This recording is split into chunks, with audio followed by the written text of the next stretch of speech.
ఊరికి మెడికల్ ఉండి ఎందుకు రోగాలు వస్తున్నాయి? అవునా కదా? వాళ్ళకి ఆ పసి పక్షులకి ఎవ్వరు లేరు, అయినా వాళ్ళకి ఏం రోగాలు వస్తలేదు. ఇది అర్థమవుతున్నా లేదా? అర్థమైంది సార్. మంచి వస్తువులు తింటాయి. దేవుడు వాళ్ళకి ఏది ఇచ్చిందో అదే తింటాయి. కానీ మనిషి మాత్రము రకరకాల తింటాడు, కాబట్టి రకరకాల రోగాలు వస్తున్నాయి.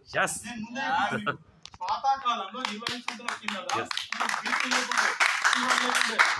లేకుండే. ఎందుకు లేకుండే? దేవుడు ఇచ్చిందే తిన్నాము. ఇప్పుడు అన్ని తింటున్నాం, అన్ని వస్తున్నది. ఇంకా బిర్యానీ తింటున్నాం. పాతకాలం తిండే మొత్తం.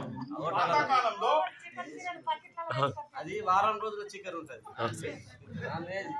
ఏం తినొచ్చినంటే బిర్యానీ తినొచ్చిన అంటాడు సార్ మంచి గట్టిగా. చెప్తాను, అది కూడా చెప్తాను, దాని గురించి కూడా చెప్తాను. అమ్మా 200 డబ్బా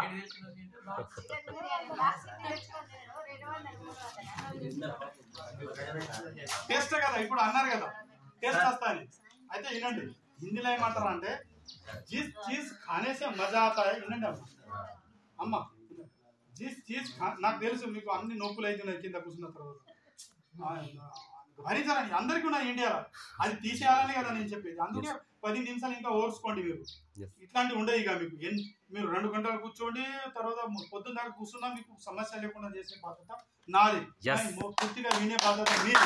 ఆరోగ్యంగా ఉండాలంటే లేదు మేము అట్లానే ఉంటామంటే దేవుడు మార్చారు. మనిషితోడే ఎట్లా విన్నాం. నా అమ్మ నాన్నలు చెప్పింది చిన్నప్పుడు మాట అయినలేం, సార్లు బడిలో చెప్పిన మాట అయినలేం, కాబట్టి ఇట్లా అయిపోయినాం. ఇప్పుడు కూడా అయినా కూడా మీకు ఎవరు మార్చారు? అవునా కదా? అయితే నూనె వాస్తవంగా जिस खाने से मजा आता है, ఇప్పుడు అన్నారు కదా టేస్ట్. जिस चीज వినండి అమ్మా, जिस चीज खाने से मजा आता है वही उसको एक दिन सजा होता है. ఎట్లా? ఇప్పుడు అన్నారు కదా చికెన్